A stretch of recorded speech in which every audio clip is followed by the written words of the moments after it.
Então, boa tarde. A gente começa hoje, então, o capítulo 14 sobre fluidos, que é a matéria da nossa segunda avaliação, né? Então, a ideia, né, geral, né, nesse capítulo, né, é descrever os fluidos em dois regimes. Um regime que a gente chama hidrostático, que eles estão em repouso, em equilíbrio, e no regime hidrodinâmico, né? E o fluido, como a gente pode ver aqui nesses exemplos, né, eles estão presentes desde na natureza, né, nas marés ou em qualquer recipiente com água ou com qualquer fluido. Você está com uma pedrinha, ele pode ter esses efeitos, né? Aqui foi tirada uma foto em um intervalo de tempo muito curto, como é utilizada na engenharia para, por exemplo, né, fazer o projeto de turbinas, design, para saber como que vai passar as correntes de ar, para ajudar na aerodinâmica e por aí vai. Então, nessa primeira sessão, a gente vai ver a massa específica, que é a densidade, idêntica à densidade que vocês viram aí já no segundo grau, e a pressão nos fluidos, que também é idêntico ao que vocês já devem ter visto aí no segundo grau.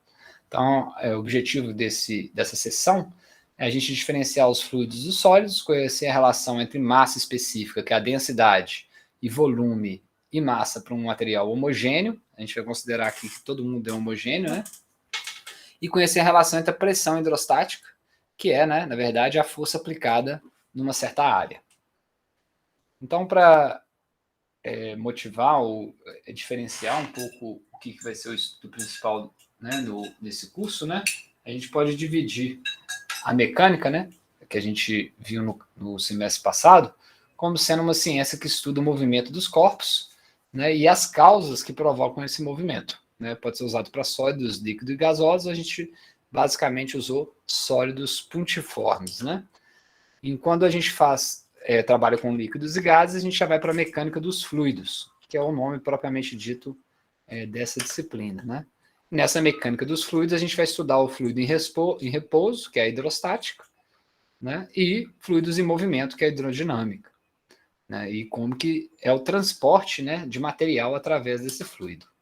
Algumas motivações que a gente teria aqui para entender melhor o funcionamento dos fluidos, né, seria uma motivação seria a densidade, né? Por exemplo, o gelo, ele tem uma densidade menor, né, do que a água, principalmente se estiver no oceano, né, onde a água é salgada. Então, quando a gente vê um iceberg, na verdade, mais de 80% do iceberg está no nível abaixo da água. Né? Quem viu o Titanic aí deve lembrar da colisão que teve, né, devido a um iceberg. Alguns peixes utilizam, né, para não falar todos, né, o sistema de... Eles respiram, lógico, né, pelas brânquias, mas eles conseguem acumular ar, né, dentro de algumas... eu não sei se eles têm um órgão específico para isso, né, para controlar a sua densidade e conseguirem subir e descer dentro do fluido que eles vivem. Né?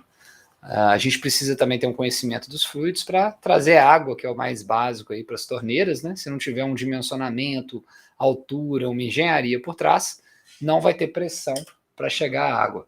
O próprio corpo humano, né, o coração, ele bombeia os fluidos que são os sangues, né, no nosso organismo para, né, fazer as trocas gasosas, né, do nosso sangue no pulmão e irrigar todos os tecidos, né, e órgãos e etc. Então, o nosso corpo, né, ele tem fluidos, né, em movimento o tempo todo nele. E não sei se vocês já ouviram falar, tem até um órgão, né, que eles descobriram há pouco tempo, que está em todo o nosso corpo, né, em torno dessas veias onde passam os fluidos. Né? Ela é muito pequenininha e ela parece que morre ou desaparece junto com a gente. Então, eles perceberam que existe esse órgão que ainda está sendo estudado. Né?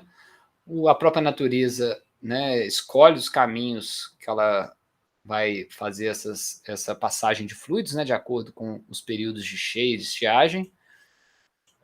Belo Horizonte, assim como quase todas as outras cidades que foram populadas, né, os rios foram soterrados, né, enterrados, né, passados por tubulações debaixo do asfalto, E isso, quando a gente tem um período muito grande de chuva, não sei se vocês já ouviram falar, os rios voltam a aparecer sobre, né, o asfalto, né? Então, a gente pode tentar esconder, né, a natureza, mas quando ela está com a sua necessidade de uso e de escoamento, ela não se importa com a construção humana. E, infelizmente, essa construção foi baseada no modelo na década de 50, 60, aí, onde se acreditava ser o melhor encanar, né, os nossos rios efluentes. E hoje lá na Europa, pelo menos, eles estão fazendo o contrário. Agora eles estão limpando esses rios e esses afluentes e mantendo eles preservados, né, porque a qualidade de vida, tanto da população quanto do entorno, depende disso.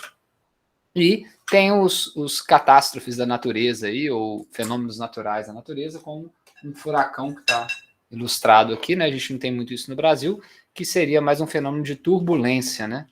Que vai estar um pouquinho mais fora do nosso estudo. A gente vai estudar mais o escoamento laminar, que é um escoamento, a gente vai descrever ele com mais detalhes, mais próximo de um escoamento lento. Outras aplicações que a gente tem para fluidos é o macaco hidráulico, que vai usar um fluido aqui dentro para pressionar um pistão e conseguir levantar um carro, né? O submarino, para submergir, ele vai usar também um sistema de bolsões de ar, e o próprio fluido ar, né, colidindo com uma ponte. Essa aqui foi a primeira catástrofe que aconteceu, né? Uma hora ela pode entrar em ressonância, né, com o fluido ar, a ponte, e aí ela vai começar a mover no modo normal de vibração, né, em ressonância com esse fluido ar que está em colisão. E aí ela se parte. Hoje em dia você tem várias técnicas, né, para quebrar esses modos de ressonância e dificultar, né, que isso aconteça.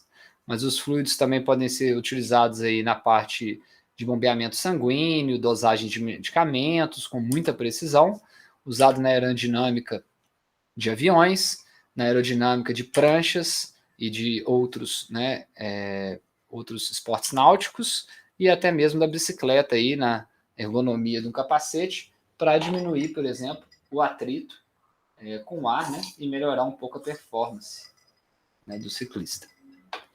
Então, quais as diferenças entre um fluido e o sólido? Primeiro, né, o mais básico, o fluido é mole, é deformável, o sólido é duro, menos deformável. Numa linguagem científica, né, a diferença entre eles tem a ver com a estrutura molecular, né? O sólido tem uma forte atração entre as moléculas, por isso que elas se mantêm mais rigidamente nessa posição, né, tendo um formato próprio. Já os fluidos, né, as moléculas têm certo grau de liberdade, uma atração pequena, e não tem um formato próprio. Então, é permitido no fluido ter movimento de rotação, vibração e translação das moléculas dentro desse fluido. No sólido, eles vão ter praticamente somente a vibração, né? A rotação e a translação são limitadas, né? Então, os líquidos, né, eles vão assumir o formato dos recipientes que o contém. Ele não tem muita força de cisalhamento, então ele desliza sobre a sua própria superfície, por isso que ele ocupa o volume desse sólido. Eles têm um volume constante, né? Não ganha nem diminui volume, e a gente vai considerar que eles são incompressíveis, que eles não são deformáveis, mas geralmente eles já têm muita resistência à compressão perpendicular à superfície. Paralelo, eles não têm resistência, mas perpendicular, sim, né? E eles não têm estrutura cristalina, eles são amorfos. Então, a gente, analisando o que seria isso, né, que tem um óxido de silício, SiO2, né, e ele pode ter um arranjo cristalino, monocristalino, igual aqui, com uma célula unitária hexagonal, e aqui a gente vê um padrão que se repete, né? Então ele tem um padrão regular de repetição da estrutura atômica, por isso que a gente fala que ele é cristalino. O mesmo silício, né, que no final o óxido de silício, no formato mais bruto, aí é areia, né, ele vai ser amorfo. Então a gente já consegue ver que não tem uma periodicidade nessa estrutura cristalina, e a água é assim, né? Ela não tem uma periodicidade, ela é não cristalina. Tá? Os gases e vapores, né, já têm atrações intermoleculares ainda desprezíveis, menores ainda, não tem formato próprio, nem volume próprio, em geral ocupam todo o recipiente, né, que os contém. Então, qualquer substância, na verdade, pode apresentar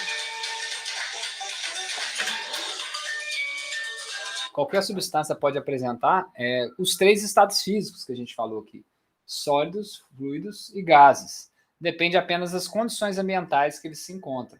Então, a gente vai ver que existe um diagrama de fase, pressão, temperatura, volume, para, né, estar em qualquer estado físico dependendo desse diagrama. Pode estar até simultaneamente nos 3 estados, que é chamado ponto crítico. Então, estudando os estados físicos mais básicos através da água, né, vamos supor que eu tenho aqui um gelo, né, que está aqui a menos 15 graus, então ele está numa temperatura abaixo da temperatura de congelamento dele, e aí eu começo a fornecer calor para esse gelo. Então, no eixo horizontal aqui, ó, eu tenho o tempo de aquecimento, ou seja, uma taxa constante de calor que está sendo fornecida, e no eixo vertical eu tenho a temperatura. Então, quando eu tenho um sólido que só tem uma fase, toda a energia dada pelo aquecimento é utilizada, né, para, no primeiro momento, aumentar a temperatura desse sólido que só tem uma fase. Então, de menos 15 até zero, toda a energia está sendo utilizada para aumentar a temperatura. Na hora que ele chega a 0 graus, no diagrama de fase da água, ela está simultaneamente, ela pode ter os 3 estados, né? Então, ela pode compartilhar, por exemplo, o estado sólido com líquido. Então, na hora que a gente começa a aparecer 2 fases, que é o sólido e o líquido, todo o aquecimento agora, em vez de aumentar a temperatura, vai ser utilizada para trocar os estados para um só, ou seja, para tudo que é sólido virar líquido. Isso aí a gente chama de calor latente, que vocês devem ter visto lá no 2º grau, eu não sei se vocês vão ver isso no curso de termodinâmica, mas esse calor latente é o calor necessário para trocar fase. Então, todo esse processo em vermelho aqui, ó, a água começou no estado sólido no início e terminou aqui no final em estado líquido. Aí, a partir do momento que a água volta a ser uma fase só, aí ela começa a mudar a sua temperatura com o aquecimento de novo. E aí, na hora que ela chega a 100 graus, novamente, né, ela mantém constante o valor dessa temperatura e toda a energia que é dada é para transformar a água de estado líquido para gasoso. Então, começou a ferver a água em casa, não adianta manter a temperatura alta, ela não vai passar de 100 graus. É lógico que se você colocar um soluto no solvente no volátil, né, o sal, açúcar, então ela vai poder, lógico, aumentar essa temperatura, mas a água pura não. E aí ela vai manter toda essa energia só para transformar de líquido para gás. Na hora que ela vira gás, novamente uma fase só, ela pode aumentar a sua temperatura. Aqui é o diagrama de fase da água, para vocês entenderem que todo sólido, né, ou líquido ou gás, pode estar em qualquer estado na natureza. Aqui eu tenho uma projeção de pressão e volume, né, numa certa temperatura crítica, e aí a gente pode ver que vai existir um ponto crítico onde a gente tem gás, líquido e sólido, por exemplo. Né? E dependendo dessas 3 condições, você pode ter qualquer estado. Né? Então, o mercúrio, por exemplo, ele é um metal que a temperatura e pressões ambientes, ele está no estado líquido. E aí, se você, por exemplo, abaixar a temperatura, ele vai para o sólido. Ou abaixar a pressão, ele vai para o sólido. A própria água, né, já muda o ponto de ebulição dela de acordo com a altitude. Então, se você está numa altitude mais alta, em geral a água vai ferver numa temperatura mais baixa. Né? Isso tem tudo a ver com esse diagrama de fase. Aqui, então, para resumir, né, o estado gasoso tem a forma do recipiente, densidade baixa, fácil de ser comprimido. O líquido, né, ocupa a forma do recipiente, a densidade é mais elevada, é quase incompressível. O sólido tem um volume e forma definidos, densidade elevada e é quase incompressível também. Então, a diferença principal entre sólidos e fluidos também pode ser diferenciada em relação às forças externas. Tá? Então, em geral, né, se você faz uma força sobre um volume inicial, você consegue comprimir um pouquinho se for um líquido. O sólido já não aparece, já não consegue ter essa compressão. Tá? Muitas vezes, essa compressão gera uma deformação que pode ser no limite elástico, aí ele volta para a condição inicial, né? Ou no regime inelástico, que deforma permanentemente. Alguns fatores importantes na diferenciação entre eles. Então, a gente viu que o fluido, né, não registra a esforço tangencial, paralelo à superfície. Por isso que ele se deforma continuamente. Então, qualquer esforço que ele tiver tangencial, ele se escorrega sobre si mesmo. Já o sólido, né, ele tem muita resistência à deformação, sobretudo ao cisalhamento, né? Ainda mais se ele for uma viga, né, feita para suportar isso, com formato específico, lógico, né? Então, até o limite elástico, como eu falei, né, a tensão crítica de cisalhamento permite com que ela volte para o seu estado natural, é reversível, a partir daí é irreversível, né, e os fluidos já são deformados sempre irreversivelmente, menos para pequenos valores de tensão. Tá? Aqui é para a gente entrar no conceito das propriedades de massa específica, né, que é a densidade. Se eu pego uma porção do meu fluido, então, uma amostra de massa e meço o volume e a massa dele, a densidade vai ser essa porção de massa sobre a porção do volume que eu escolhi. Para a gente ver a diferenciação aqui, né? Os dois sólidos estão apresentando a mesma força-peso, porque tem 3 marcadores nesse dinamômetro, só que a gente vê claramente que esse sólido tem um volume menor e esse tem um volume maior. Então, intuitivamente, né, se o volume é menor para esse sólido da direita e ambos têm o mesmo peso, significa que a massa desse sólido aqui é muito maior, ou seja, a densidade do metal é muito maior do que a densidade da madeira. Na maior parte dos casos, a gente vai considerar, né, que o fluido é contínuo e homogêneo, então a gente vai usar que a massa específica, a densidade, é a massa sobre volume. Ela não vai variar ao longo do nosso fluido. Tá? E é uma grandeza escalar, ou seja, ela não tem orientação. Né? Em qualquer posição espacial que você pegar o seu fluido, ele vai ter a mesma densidade, independente da posição. Tá? A unidade de massa vai ser quilograma por metro cúbico, né? A massa específica de alguns fluidos, então a água está aqui com 1.000 quilogramas por metro cúbico, ou 1 grama por centímetro cúbico, tá? Um outro usual utilizado, apesar do SI ser quilogramas. A água do mar é um pouquinho mais densa, então é mais fácil a gente flutuar na água do mar. O ar tem 1,29, o ar, quando está um pouco mais quente, cai para 1,22, então a gente consegue ver que a temperatura altera a densidade do fluido, né? Nessa expressão, né? Maior a temperatura, menor a densidade, mais energia, mais afastamento a gente vai ter entre as moléculas. O mercúrio aqui é o nosso fluido a pressão e temperatura ambiente, e o petróleo com um valor mais baixo, né? Como o óleo, né? Ele é mais baixo do que a água, e com isso o petróleo flutua sobre a água. Né? Quando a gente tem vazamento de petróleo, muitas vezes a contenção é feita na superfície, através daqueles balãozinhos lá de enchimento que vocês já devem ter visto. Aqui é a mesma coisa, então, comparando devido à densidade, né, um pouquinho de mercúrio tem o mesmo peso do que um balde cheio de água, devido à diferença. Né? O mercúrio ele tem 14 vezes quase, né, 13,5 vezes, 6 vezes a densidade da água. Então eu preciso de 13 vezes mais volume de água para ter a mesma massa do mercúrio. A variação da densidade com a temperatura, aqui é mais uma curiosidade, tá? Para vocês. Né? Então a densidade a gente vê que ela cai com a temperatura, tá? Aqui é para água, né? Mas vale para outros fluidos também. E a água especificamente ela tem uma curiosidade, né? Que a sua densidade a 0 graus ela é menor do que a 5 graus. Né? O que acontece, então? Se a densidade é menor, quer dizer que flutua. Então, o gelo a 0 graus flutua sobre a água a 5 graus, que é mais densa. Então, é isso que permite, né, a vida debaixo do gelo.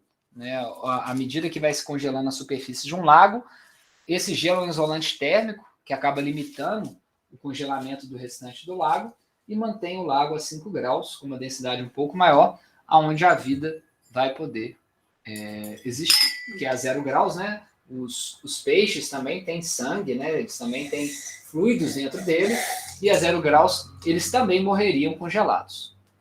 Né? A maior parte dos peixes. Né? E aí você pode pescar um peixe aí na neve, que ele está lá quentinho a 4 graus. E dependendo da temperatura que estiver fora aqui, é melhor até você mergulhar, né? Vamos para definição de pressão, né? Uma ideia para a gente pensar sobre isso é uma faca afiada. Só um minuto, gente, eu preciso só atender aqui uma chamada, só um minuto.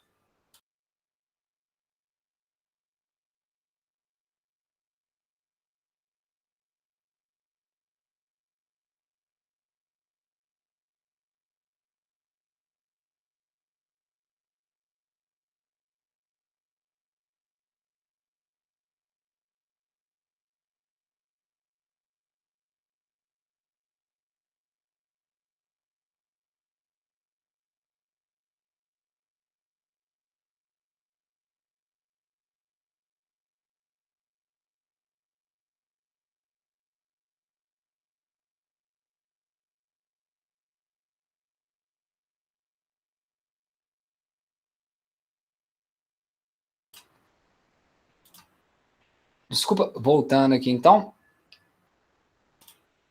Então a pressão vai ter a ver com a força por unidade de área. Por isso que uma faca afiada corta melhor, né, do que se você pegar, vamos supor, né, um garfo e tentar cortar com ele. Então a pressão é a força por unidade de área e ela vai ser dado, né, em Pascal, Newton, que é força por área por metro quadrado. Tá? E é assim que a gente vai usar essa definição. Então, se eu tenho aqui, né, um fluido e eu coloco um objeto sobre esse fluido, esse objeto tem uma força-peso, o pistão tem uma área, então o fluido ganhou uma pressão. E essa pressão que o fluido ganhou, ele vai distribuir entre todos os pontos dele e da superfície no entorno. E a gente poderia ter um sensor de pressão, né, que perceberia, né, a colisão de moléculas, por exemplo, de um gás ou de um fluido com ele, e a deformação da mola seria, por exemplo, proporcional à força que ela sofre, que por ter uma área conhecida do pistão aqui, né, a gente conseguiria medir a pressão dessa forma. Então, experimentalmente, né, um fluido em repouso tem a pressão no mesmo valor em um ponto, independente da sua posição. Então, quer dizer que a pressão também é uma grandeza escalar, ela vai ser dada em Pascal, no SI, mas ela poderia ser usada em atmosfera, então no nível do mar a gente tem um atm de pressão, pode ser usada em torr, que seria uma unidade de uma coluna de 1 milímetro de mercúrio, que foi uma forma medida, né, a pressão do ar, e em PSI, que é o que vai encher um pneu aí no posto de gasolina, em geral, vai estar nessa unidade. Mas a gente pode correlacioná-los, né, por isso. Um ATM é 1,01 vezes a 5 Pascal, que é 760 torr, e 14,7 PSI. Vamos fazer esse exemplo. Uma sala tem 4 metros por 3 metros e meio por 2,4. Qual que é o peso do ar contido na sala se a pressão é 1 atm? Então, sabendo que a densidade é massa sobre o volume, então, para calcular o peso, eu vou calcular a massa vezes a gravidade, transformando a massa em densidade vezes volume, usando a densidade que a gente tem do ar, que é 1,21, e o volume da sala, que é o produto das suas dimensões, vezes a gravidade, a gente chega aqui, o peso seria de 420 newtons, equivalente a 110 latas de refrigerante, e seria o peso, né, do volume de ar que está sobre a cabeça da pessoa. E qual que seria o módulo que a força que essa atmosfera exerce sobre a cabeça de uma pessoa que tem uma área de 0,04 metros quadrados? Então, basta a gente, né, para calcular esse valor de força, é só multiplicar a pressão de 1 atm pela área da cabeça. E a gente chega que a pessoa sofre 4 kN de força sobre a cabeça, que é devido a toda a atmosfera que está sobre ela. Então, eu vou encerrar por aqui, tá, gente? A aula de hoje, e eu vou deixar a sessão 2 para a aula que vem. A matéria é muito pequenininha, você já tem uma lista de exercício, eu nem acho que tem talvez exercício dessa parte, mas se eu seguir com a aula, eu vou acabar a matéria hoje. Então, para dar uma divisão e vocês terem um conteúdo mais bem distribuído, eu vou encerrar por aqui a aula